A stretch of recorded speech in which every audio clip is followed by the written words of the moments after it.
This call is now being recorded. Genial. Bueno, vamos a ver ahora un poquito, algo ya obviamente hicieron en la teoría, ¿sí? Hablaron un poco de la integral compleja y particularmente la integral de contorno, que va a ser una de las, digamos, las herramientas que vamos a ver para resolver integrales, van a ser integrales de contorno, ¿sí? Sobre el plano complejo. Vamos a empezar definiendo la integral definida de variable compleja, de una función compleja. Pero fíjense que en este caso esta función es bastante particular porque no depende de una variable compleja. O sea, no es una función de variable compleja, sino que es una función compleja de variable real. La variable es real. ¿Qué funciones conocen que tengan una forma así?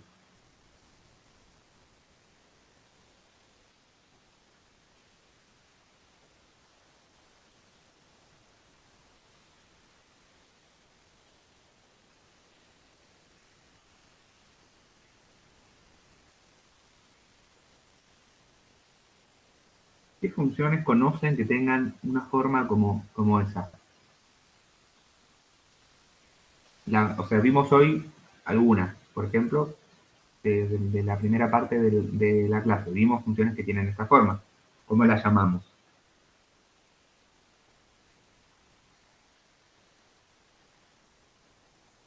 Funciones que van de una variable real a un valor complejo, ¿verdad?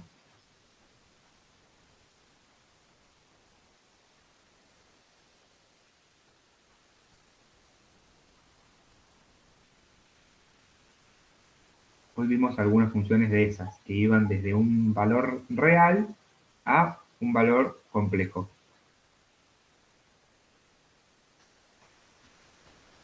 ¿Cómo se llamaban? ¿Cómo les decíamos a esas funciones? Bueno, no importa, se llaman parametrizaciones, ¿verdad? Hoy, cuando hablamos de las parametrizaciones, dijimos que era, por ejemplo, z de t, donde t era un parámetro real, ¿sí? Y entonces z iba de los reales a los complejos, ¿sí?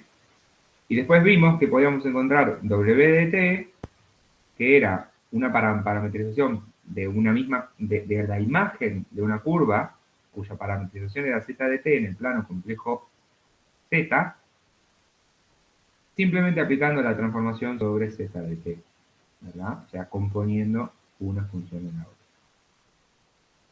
Bien. O sea que w de t es una función, ¿sí?, que va de los reales a los complejos, ¿sí? Esta que estamos viendo acá arriba. Y puede ser, por ejemplo, una parametrización, o puede ser una función evaluada en una parametrización. Ese tipo de funciones las acabamos de ver. Y vemos que podemos descomponer, digamos, esta integral en dos integrales que son totalmente reales y conocidas para nosotros. Encima son de una sola variable. O sea, son dos integrales que se resuelven como hacíamos en cálculo de una variable. O sea que esto no representa nada nuevo. O sea, cuando resolvemos una integral definida de una función de variable real que va a los complejos, lo único que estamos haciendo es resolver al mismo tiempo, o a veces incluso podemos hacerlo por separado, dos integrales reales de una sola variable. O sea, no hay mucho misterio ni ningún problema acá, ¿sí? Lo único que hay que pensar ahora es cómo juntamos estas dos integrales para encontrar una nueva, que nos puede dar o no un número complejo, ¿sí? Pero acá, una de las cosas más importantes es que t, o sea, la variable de estas funciones que estamos integrando, es real, ¿sí? Y justamente porque podemos definir a esta integral de una variable, de una función compleja de variable real como estas dos, ¿sí? Una integrando la parte real y otra la parte imaginaria de esta función compleja de variable real, podemos ver que tienen algunas propiedades similares a las que tenían las funciones de variable real que vieron en cálculo en una variable, por ejemplo, ¿sí? La primera, y quizás la más importante, es el teorema fundamental del cálculo o acá la regla de Barrow se sigue cumpliendo, ¿sí? O sea, si yo encuentro una función tal que su derivada es el integrando, esto implica encontrar lo que se llama una primitiva de la función w, entonces puedo resolver la integral evaluando w, o sea, w mayúscula, la primitiva del integrando, en los extremos de la integral y encontrando la diferencia entre ellos. ¿Sí? Y fíjense que la primitiva no es más que la primitiva de u y la primitiva de b, si es que existen, ¿sí? Como funciones componentes de una primitiva compleja, de b mayúscula. ¿Eh? Por lo tanto, lo que habría que hacer ahí es encontrar las primitivas de u y de b, que sabemos que existen siempre y cuando podamos resolver esta integral. ¿Eh? Ambas primitivas, por supuesto, van a ser continuas, porque por eso estamos encontrando la derivada de ellas, lo que implica que evidentemente la continuidad se cumple. ¿Sí? Y lo que le tenemos que pedir a W chiquita, a W minúscula, es que, por supuesto, sea continua porque estamos integrando. ¿Sí? Entonces, es importante que cumpla con la continuidad, aunque sea a trozos en este intervalo AB. ¿Ok? Bien, entonces se cumple el teorema fundamental del cálculo, podemos usar la regla de Barrow sin problema.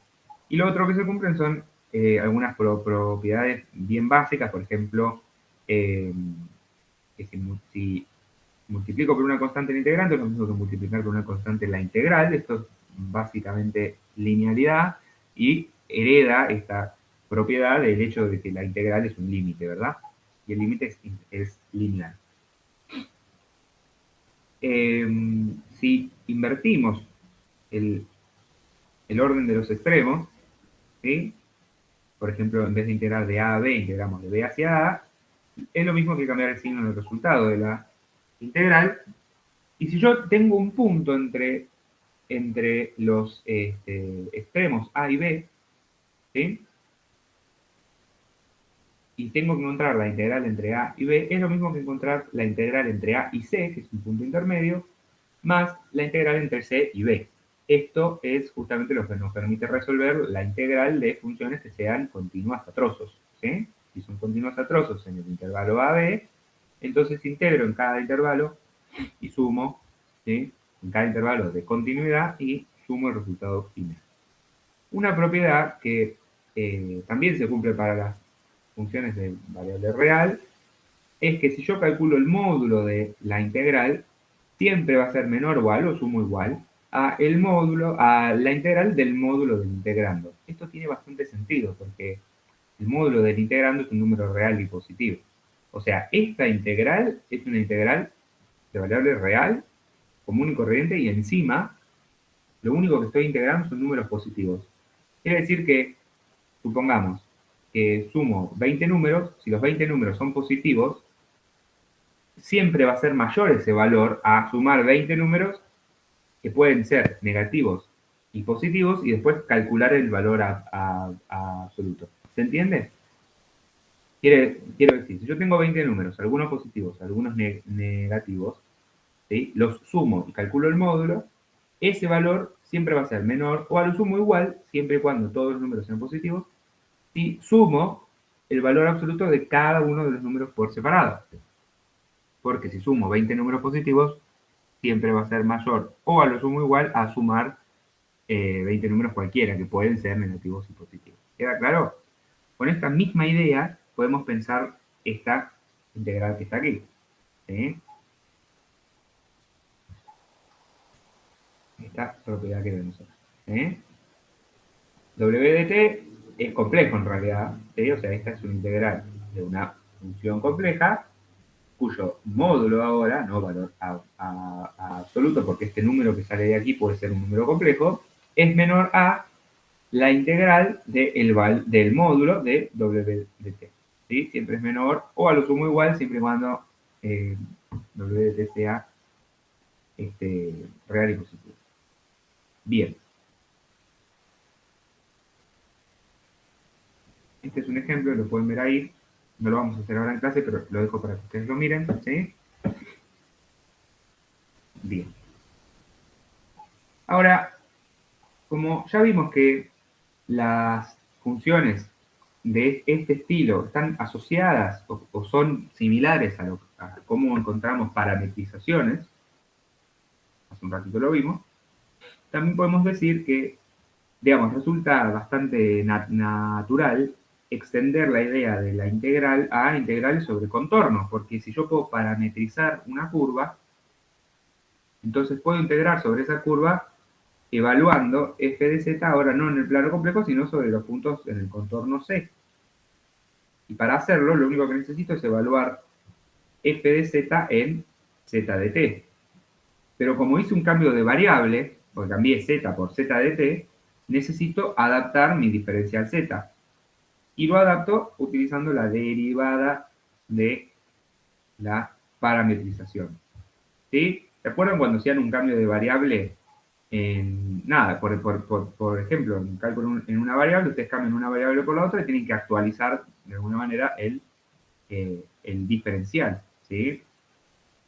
Lo mismo hacían cuando hacían un cambio de variable en cálculo en varias variables. En ese caso calculaban el determinante de la matriz jacobiana, ¿verdad? Y eso lo multiplicaban por todos los nuevos eh, diferenciales de las variables nuevas, ¿sí? Entonces, esto podemos hacer, es la misma idea, recuerden que la matriz jacobiana justamente en ese caso era una matriz que dependía de las derivadas de, de las viejas variables y las nuevas variables, ¿sí? Y esto es exactamente lo mismo. Cambiamos z por z de t, entonces tengo que cambiar el diferencial por el diferencial t y cambio el diferencial t, perdón, el diferencial z por la derivada de z respecto de t por diferencial t. O sea, esto no es nada nuevo.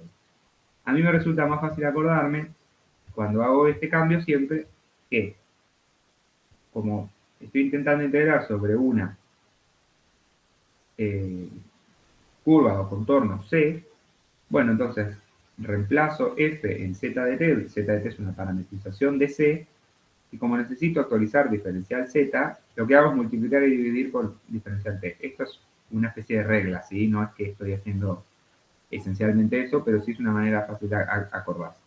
Si multiplico y divido por diferencial t, lo que obtengo aquí es la derivada de z con respecto a t en la notación de Leibniz.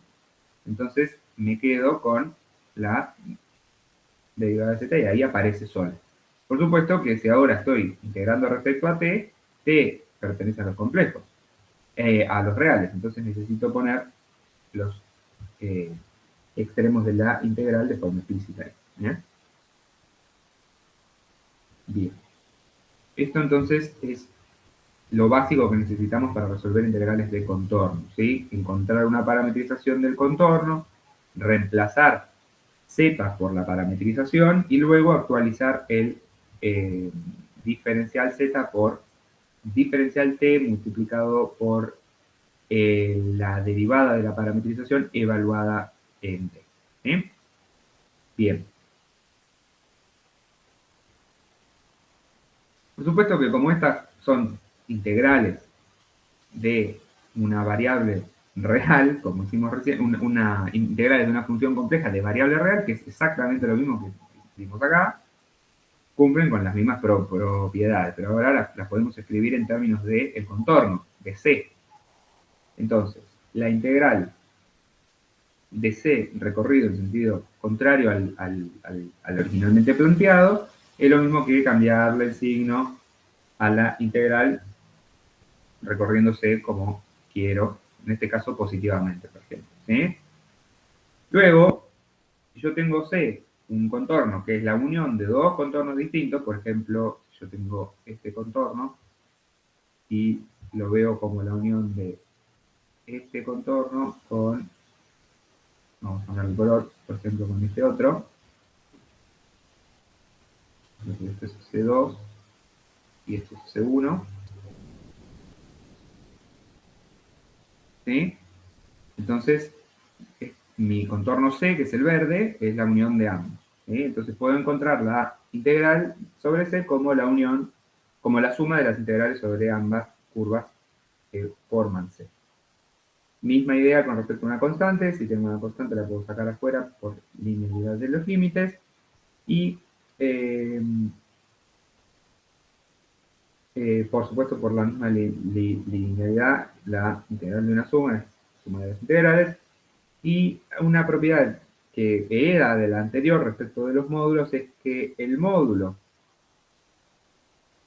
de una integral sobre un contorno es siempre menor o igual a una cantidad m por L, donde L es la longitud del contorno, calculado como simplemente de esta forma. Esto es bastante, esto lo vieron en la teoría, así que esta es la idea, ¿sí? Calculo L como la derivada del diferencial sobre la curva, ¿eh? Esto es bien básico de integrales de contorno, incluso en el plano real, ¿sí? Y L multiplicado por M, que es un valor que acota el módulo de la función sobre la curva, ¿sí? Se acota el valor de la función sobre la curva, ¿sí? O sea, el módulo de f de z con z sobre la curva es una función de variable real y real, porque el módulo de un número complejo, digamos, de una función compleja, sigue siendo una función real. Y como es continua por hipótesis para que la integral exista, ¿sí? Por teorema de Weierstrass, tiene que existir ese máximo, ¿eh? En ese intervalo, porque es continuo. Esto es bien de cálculo en una variable, ¿ok? Así que ahí eso va a estar todo dado para que esos dos valores m y l existan, y podemos entonces acotar el módulo de una integral por el producto de estos dos valores, m y l. Vamos a hacer un ejercicio enseguida como para entender bien esa parte.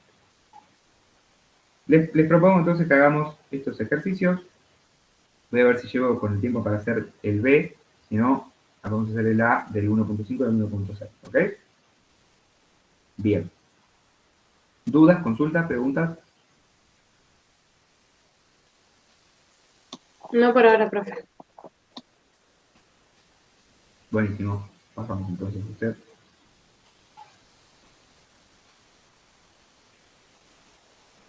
Bueno, esto es la guía 4 que ya está subida, la subí ayer a la noche. La van a encontrar ahí sin problema.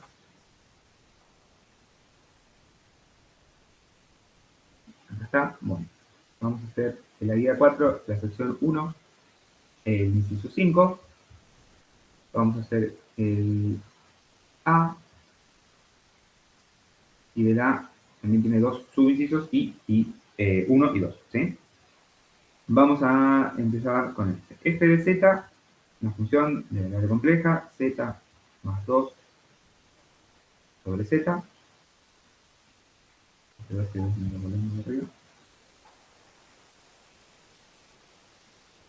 Y nos pide que integremos f de z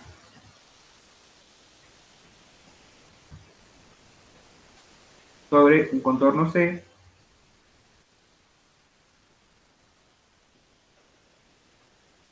que en este caso, en su inciso 1, está dado por la siguiente parametrización.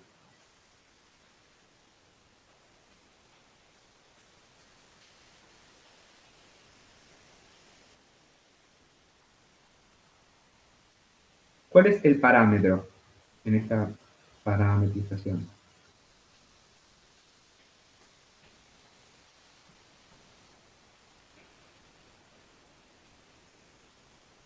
Que tenía que cumplir el parámetro, ser una variable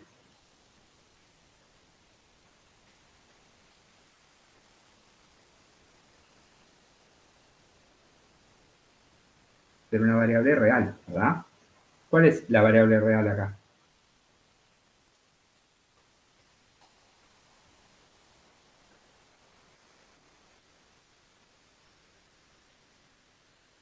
Bueno, la variable real es θ, ¿sí? Es el parámetro de θ.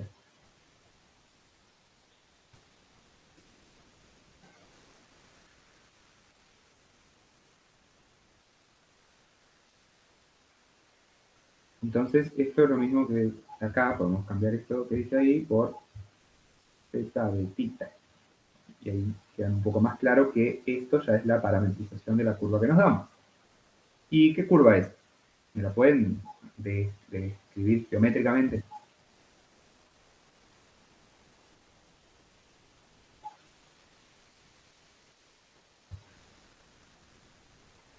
También una circunferencia. ¿Es una circunferencia? A ver, Media. es media, ¿verdad? Porque el parámetro no va hasta, no va desde, ahí puse. El parámetro no va desde 0 a 2pi, ¿verdad? El parámetro está yendo de 0 a pi, o sea que no tengo toda la circunferencia, tengo media nomás, ¿verdad? La curva sería esta. Sí, sí, sí.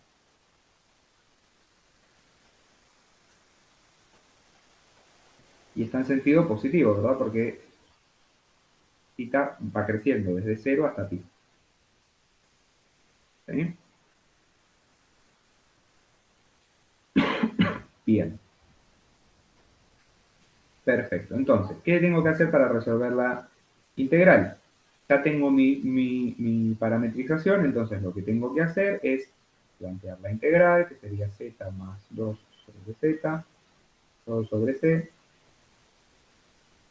Reemplazo z por la parametrización, o sea, reemplazo la variable de la función por la parametrización, que en este caso se llama z de tita, ¿sí? O sea, acá nos va a quedar z de tita más 2 sobre z de tita. ¿Y qué pasa con el diferencial z? ¿Qué tengo que hacer? Yo siempre me acuerdo lo que tengo que hacer, multiplicando y dividiendo por diferencial tita, que es el parámetro. Y entonces lo que tengo que encontrar acá es la derivada de la parametrización. ¿Cuál es la derivada de la parametrización?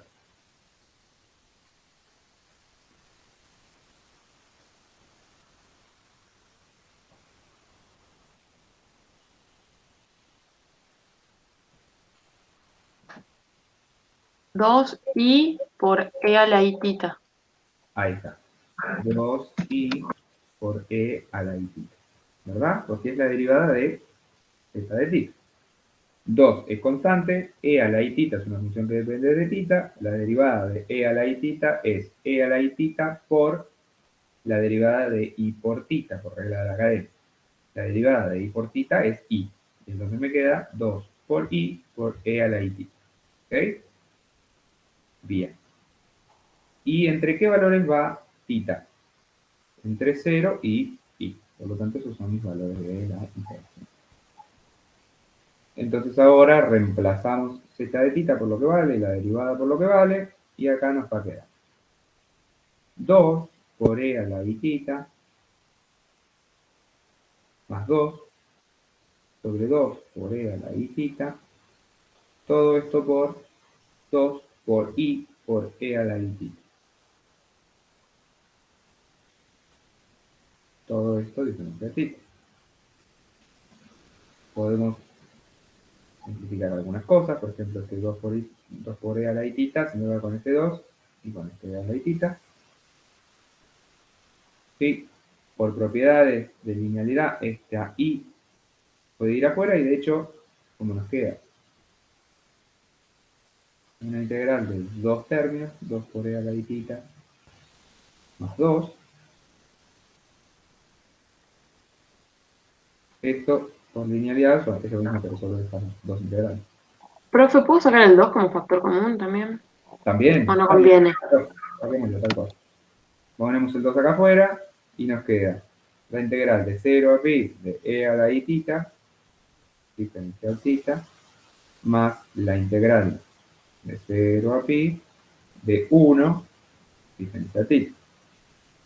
Y estas dos integrales son integrales más sencillas, porque son integrales de variable real. Resolvemos tal cual hicimos antes. Ya sabemos que la regla de Barrow aplica, teorema fundamental del cálculo. Encontramos la primitiva de esta función es e a la i theta sobre, i entre 0 y pi, más theta entre 0 y pi. Esto nos da 2 por i por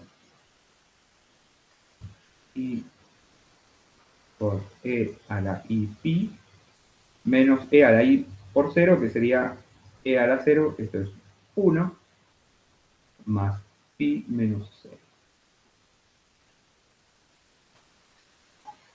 ¿Cuánto vale esto?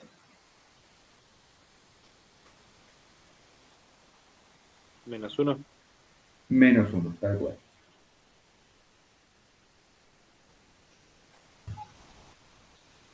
¿Verdad? Entonces acá nos queda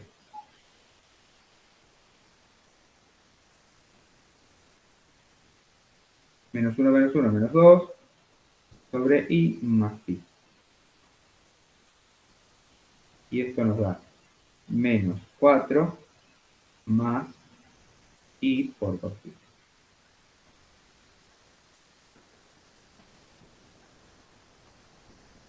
¿Queda claro? ¿Dudas? ¿Preguntas?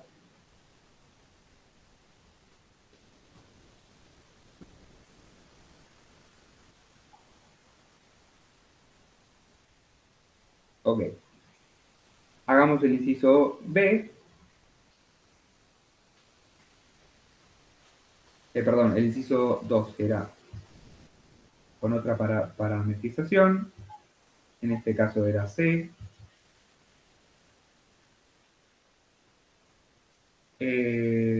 Igual a la misma parametrización, pero lo que cambia ahora son los extremos del parámetro. Es z de θ igual a 2 por i θ.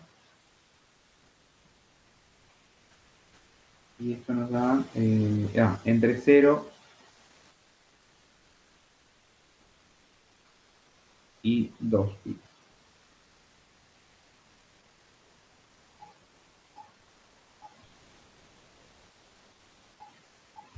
Y ahora sí es una circunferencia, ¿se dan cuenta?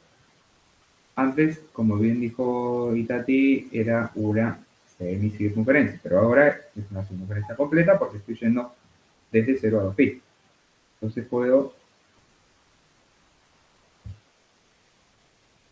pensarlo así, por supuesto recorrer en sentido positivo, fíjense cómo se toma ese parámetro. Y entonces ahora la integral, podemos copiar esto mismo que habíamos escrito acá, porque hasta acá es todo igual. La derivada es la misma. Lo único que van a cambiar son los extremos. Podemos copiar esta misma línea, ¿verdad?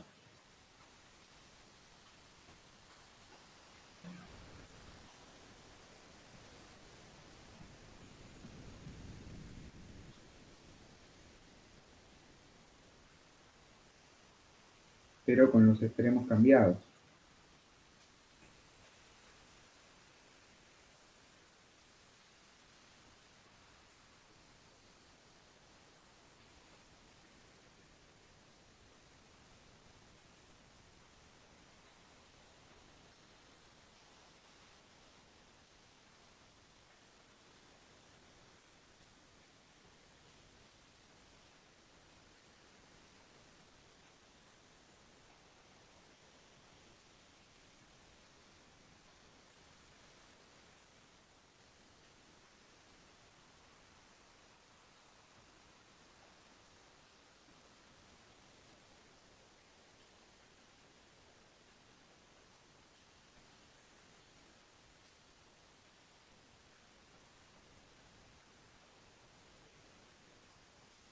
¿Sí? Y acá nos va a quedar e a la i 2pi menos 1 sobre i más 2pi menos 0. ¿Cuánto vale este número? ¿Qué número es este número complejo?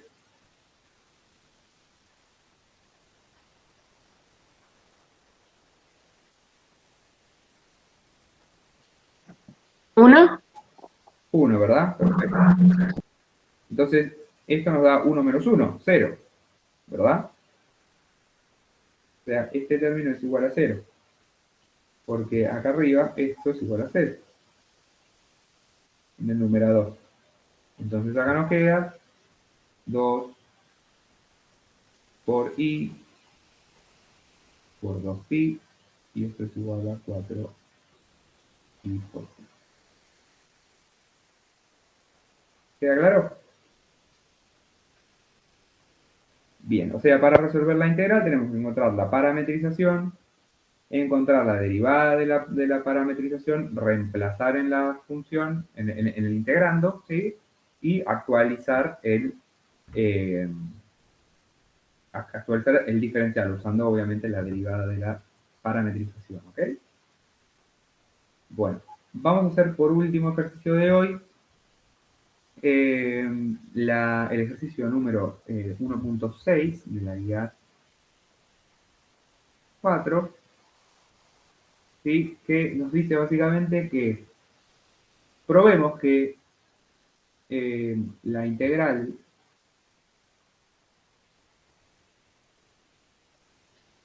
de esta función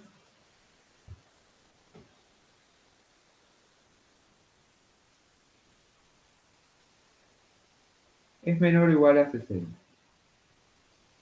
Como ya vimos, contamos con una propiedad que nos puede ayudar a acotar el módulo de una integral, que es la propiedad de desigualdad de ML, se llama así. Es la que vimos hace un ratito, que nos dice básicamente que esta integral deberíamos poder acotarla de esta manera.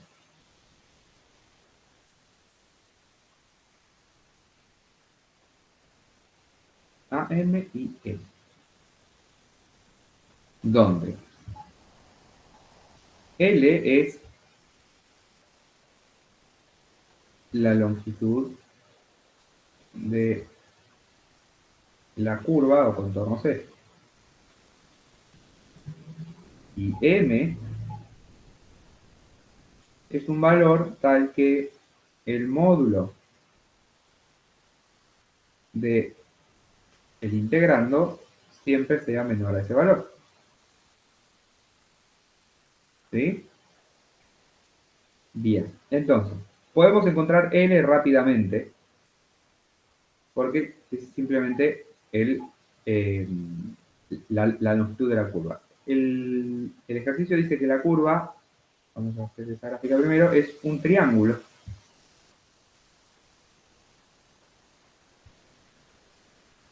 Con vértices en 0, 3i y menos 4.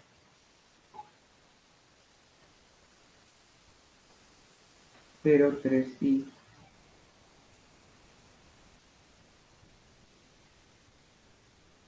y menos 4. Esta es la curva. Este es el triángulo. ¿Sí?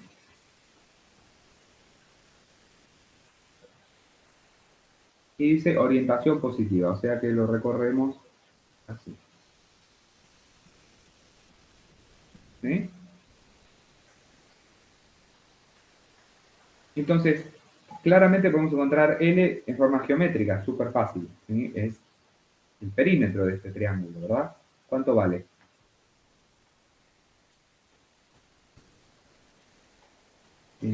Este lado vale 4. 12.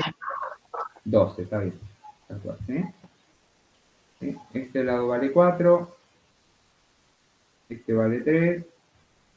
Y por Pitágoras, este es la raíz cuadrada del cuadrado de 4 y el cuadrado de 3. El cuadrado de 4 es 16, el cuadrado de 3 es 9, 16 más 9 es 25, raíz cuadrada de 25 es 5.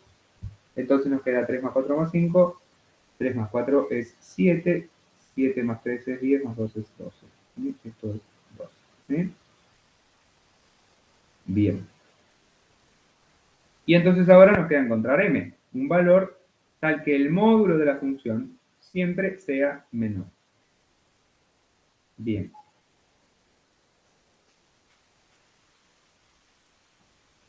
Ya podemos pensar una cosita, ¿no? Si m por l es 60, según lo que dice el ejercicio, y l vale 12, ¿sí? Entonces m debería ser 5. Con que encontremos un valor menor o igual a 5, ¿sí? Ya 60 es una cota superior sin problema. ¿Por qué? Porque si el valor es menor a 5, 5 por 12 me da un poquito menor a 60. Y como 60 es más grande, siempre va a estar por arriba, ¿verdad? Esto tiene que ser un número tal que el módulo de la integral sea menor a 60. ¿Sí? Por lo tanto, un m más chico no es un problema. El problema sería si ese m que encontramos nos da muy grande y entonces ahí ya tendríamos un problema para saber si realmente este valor acota. Pero si vemos que este valor podría ser, por ejemplo, no sé, 55, entonces 60 también es un valor que está por arriba. ¿Sí? Entonces lo que tenemos que pensar es que nos tendría que dar m5 o un poquito menos de 5. ¿Sí? Para acotar el módulo de la función, ¿qué podemos usar?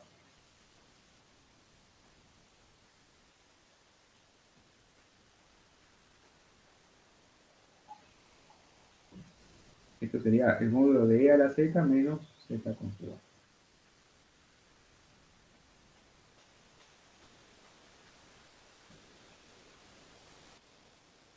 Podemos usar la desigualdad triangular, ¿verdad?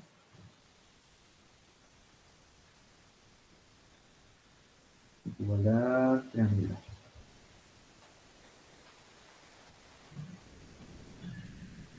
Que dice básicamente que si yo tengo la suma de un z1 y un z2, esto, el módulo de la suma de esos números es menor a la suma del módulo de un número más el módulo del otro.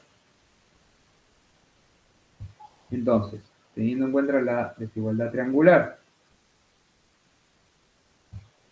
¿sí? Sabemos que acá z1 es e a la z y e a la 2 es menos z conjugado. Entonces esto es menor o igual a el módulo de e a la z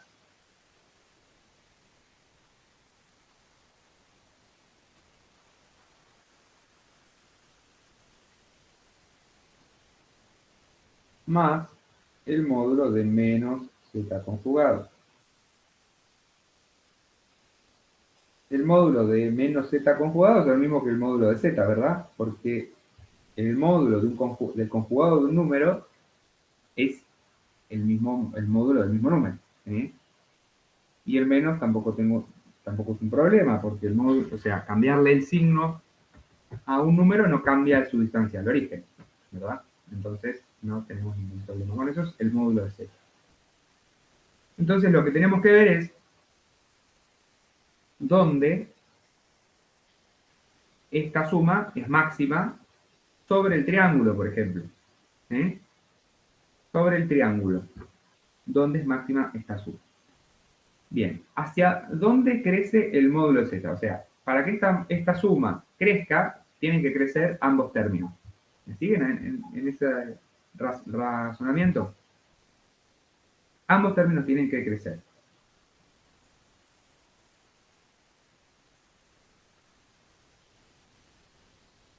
Módulo de z crece cuanto más me alejo del origen. ¿Sí?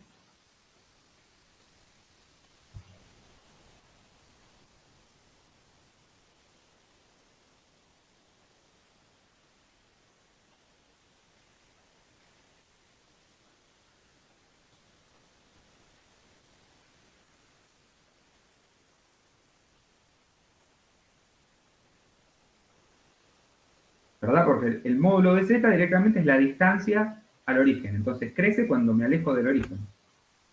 Y el módulo de e a la z es el módulo de e a la x por e a la y. O sea, es el módulo de e a la e, es el módulo de esta expresión es directamente e a la x. ¿Me siguen?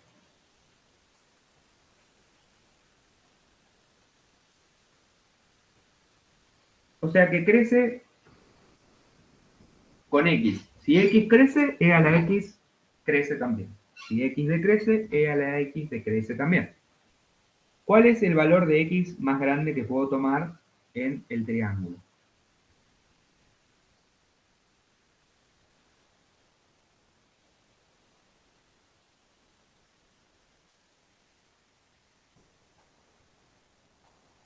¿Cuál es el valor de x que puedo tomar en el triángulo más grande posible? Dentro del triángulo, ¿no? 0. 0, perfecto. O sea que los números que estén en este cateto, ¿sí? En este lado van a ser números que tengan x igual a 0, que es la x más grande que puedo tomar. ¿Y cuál es el punto que, ahora pensando en el otro término, cuál es el punto que más se aleja del origen en el triángulo? ¿Cuál es el punto que está más lejos del origen? ¿El menos 4? El menos 4. El menos 4 es el punto que más lejos está. ¿Sí? Bueno, ahí tenemos un par de cosas para pensar. Sabemos que los dos términos no van a ser máximos ni acá ni acá, eso es seguro en los otros dos, ni en la hipotenusa ni en el otro cateto, porque claramente el máximo de uno de los dos términos, que es el del módulo de z, se produce ahí en menos 4, y tendríamos que ver en estos puntos cuál de los dos, cuáles podríamos tomar de este cateto. Dado que el término e a la módulo de e a la z, o sea, e a la x, ¿sí?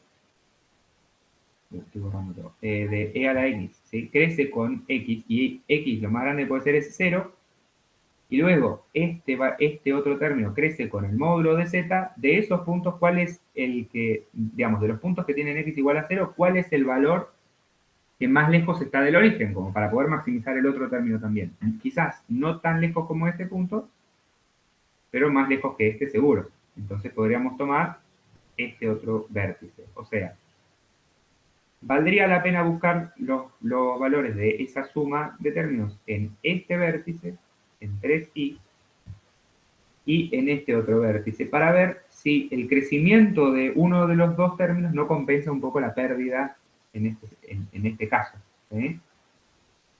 Para z igual a menos 4. Entonces, evaluemos en esos dos puntos estos términos, ¿sí? Pensemos primero en 3i, por ejemplo, ¿sí? Voy a borrar esto un poquito y voy a reescribir esto. Esto es lo mismo que e a la x más módulo. Para z igual a 3i, uno de los vértices del triángulo, es donde tiene e a la x igual a 0. O sea que más, este módulo no puede crecer más. ¿Y cuánto nos va a dar? ¿Verdad? Porque en este caso z tiene su parte real nula, o sea, nos da e a la 0 más módulo de 3i. Esto nos da 1 más 3, esto es igual a 4. Y el otro punto que yo dije de buscar, ¿por qué? Porque en menos 4, si bien es cierto que x no es 0, entonces ahí perdemos un poquito en este término, quizás se compense, y ahora vamos a ver que sí, con el crecimiento de este otro término. Si este término crece mucho, entonces quizás se compense un poco el crecimiento de este. Y ahora vamos a ver que efectivamente eso es lo que sucede, porque para z igual a menos 4, acá nos queda e a la menos 4 más módulo de menos 4, que en este caso coincide con su valor absoluto y es 4, ¿sí? O sea, esto nos da e a la menos 4 más 4, que es mayor a 4. ¿Me siguen? Entonces, este es el punto, en z igual a 4 es el punto donde el módulo de la función, ¿sí? Tiene digamos, es la mínima cota superior que le puedo poner al módulo de la función, ¿sí? E a la menos 4 más 4 es la mínima cota superior para módulo de e a la z menos menos conjugado de z. Para el módulo de esta expresión, ¿verdad? Siempre esto va a ser menor o a lo sumo igual a e a la menos 4 más 4. Y este valor es un poquito más chiquito que 5. ¿Me siguen? Y habíamos dicho que m tenía que ser por lo menos 5, como mucho 5, ¿verdad? Como mucho 5 para que este 60 sea una buena cota. Y dado que el valor que encontramos es un poquito más pequeño que 5, ¿sí? Entonces, un número un poquito más chico que 60 acota perfectamente el módulo de la integral y entonces 60 también. Por lo tanto, esto se cumple sin problema. ¿Quedó claro? Lo único que hicimos fue encontrar L y después encontramos M como un valor que acote el módulo del integrando. Bueno, con esto terminamos la clase de hoy. Discúlpenme que me pasé unos minutos. Cualquier duda o consulta nos pueden escribir y venir a las consultas. Recuerden que hay otra consulta mañana a las 9 de la mañana y si no, siempre los miércoles y jueves a las 9. Pero si tienen problemas para asistir, nos pueden mandar un email. Voy a detener la grabación ahora. Si quieren, nos quedamos con algunas preguntas. Yo tengo una duda.